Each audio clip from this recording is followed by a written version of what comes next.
Okay guys, I'm here today with new Melanson, huge honor for me, Justin.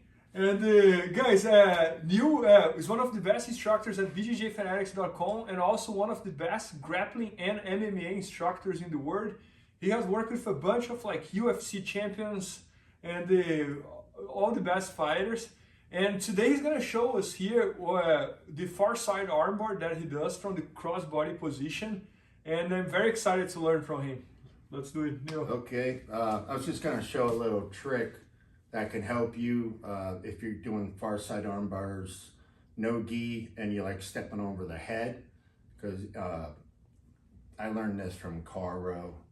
He might have learned it from Gokor, but I don't know. Caro's super talented, and he showed me this little, just a little couple hand tricks. But let's go here.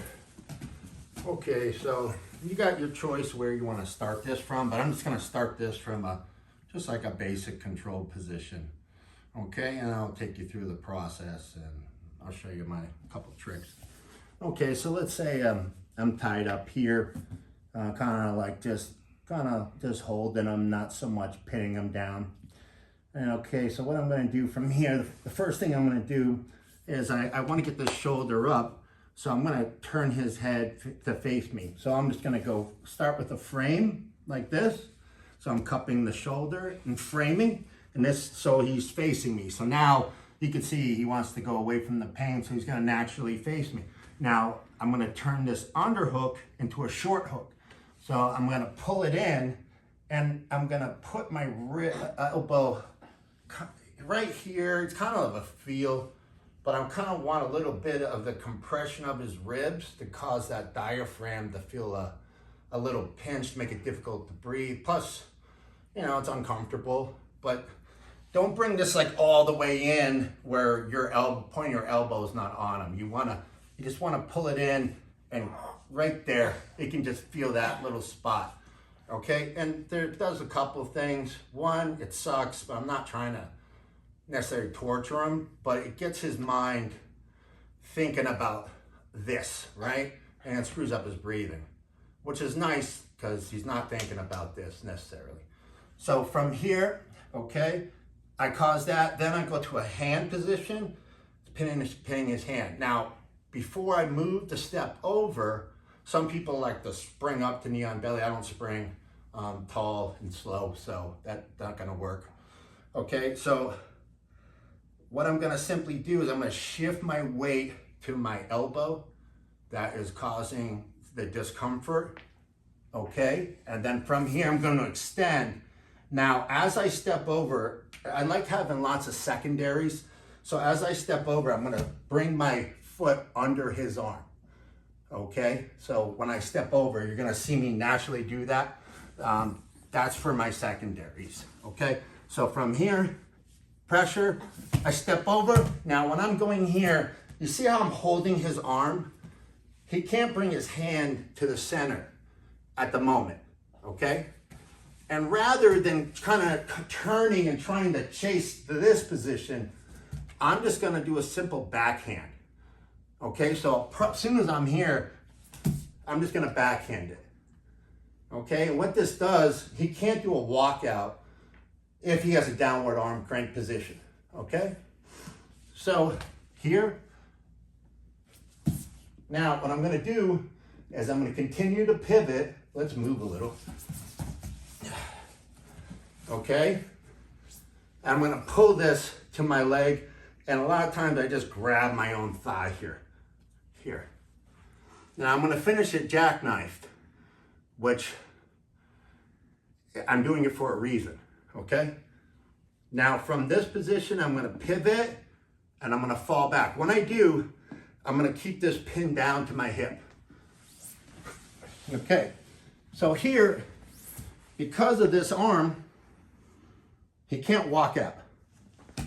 You see what I'm saying? Okay, now I have to straighten it, right? Keep this arm bent, this hand goes to your hand, and you're gonna figure four. Slowly, then take it straight. Have your arm bar. Man, that's also you. And your quick secondary is clearly the wrist. The wrist lock. Yeah. Well, Oh. that's the quick far side arm bar. Now my secondary is, reset. No, stay there. If I come here and let's say I screw up, let's pivot all the way. Right there. Let's say I was late and I didn't see this. Yep. As I go here, he's most likely going to try to lock his hands. Okay? Right away, I'm going to grab that bottom hand. Go ahead and hold your hands any which way. Okay? Don't matter. Okay? I'm going to kick my left leg straight. I'm going to curl my leg. I'm going to go to the side. And now he's in a Senkai. Now from here, I just flex, get my strangle, or I take 2 for 1. Arm crank and strangle. Okay? Man, that's also, I think like everybody who tries to do the cross-side armbar, they almost go there with only one option, like either get the armbar or lose it. Yeah. But you are almost like setting up a trap that even if for some reason you feel that they connect the hand with the hand, you can switch to the Senkaku. Yeah, because even if he goes to turn thumb up, my leg is under his bottom arm. So even if this hand starts trying to turn up, he's gonna move a little slower, and all I have to do is grab his bottom wrist and then fall over. Oh, and then another thing I would say is like every time I see you teaching, there is so much details that you use from catch wrestling, from MMA almost, from Jiu-Jitsu. I think that's what makes you so unique. Because this far side armbar, it's a position that everybody does, like every Jiu-Jitsu guy does. But the details that you put inside the position, it's crazy unique, Like, so how do you develop them, kind of? Well, I think almost everything I just showed you, I learned at highest dan under Gokor.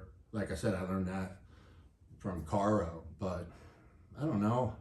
Everybody calls me a catch wrestler. I'm a highest dan grappler, but I'm just a grappler.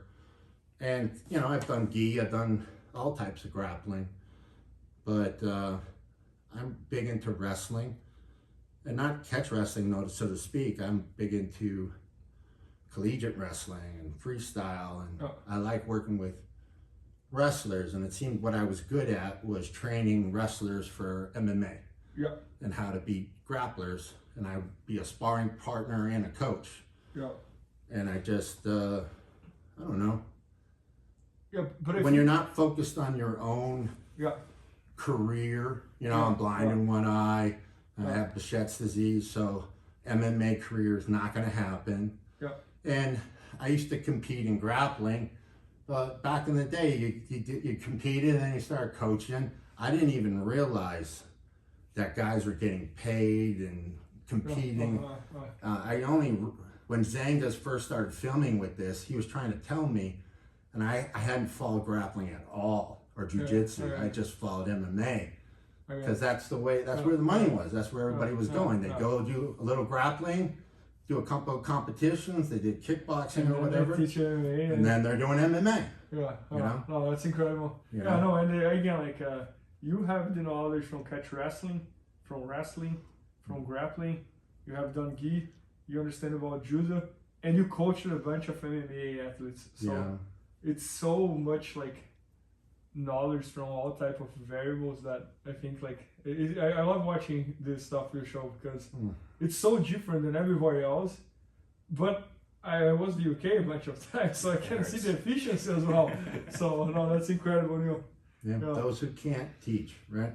And that's exactly my life, right? So I better know what I'm talking about, because I got to coach all body types. He's a big guy. He's a little guy. I gotta teach it all, and so sometimes you gotta shut up and learn how to keep your eyes open. If you see a good technique or something's thought out, even if it was a blue belt, don't bypass it. Like, listen, there are smart people all around you, so you never know what you can get. I've had a blue belt walk in, show me something that he learned from some other guy on the back mount, and it went on to be like one of my best finishes forever. And I just couldn't believe I never thought of it. So you never know. You never know. Yeah. So I just paid attention, I guess. No, that's incredible. All right, thank you, Joseph.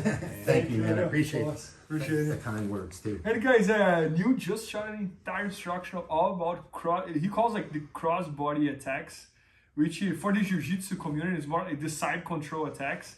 And it came out like really, really good. This was one of the moves that he did in the instructional. So make sure to check that out. It's going to be at IBJJFanatics.com, and maybe by the time you're watching, it's already there. So check it out. Thank you, Justin. Thanks, Neil. Please help me out to grow my YouTube channel. Just click subscribe. And to watch more videos, just click under see more videos. I hope you enjoyed. BJJFanatics.com. Use the promo code YouTubeFaria to get 10% off any instructional video. Improve your jiu-jitsu faster.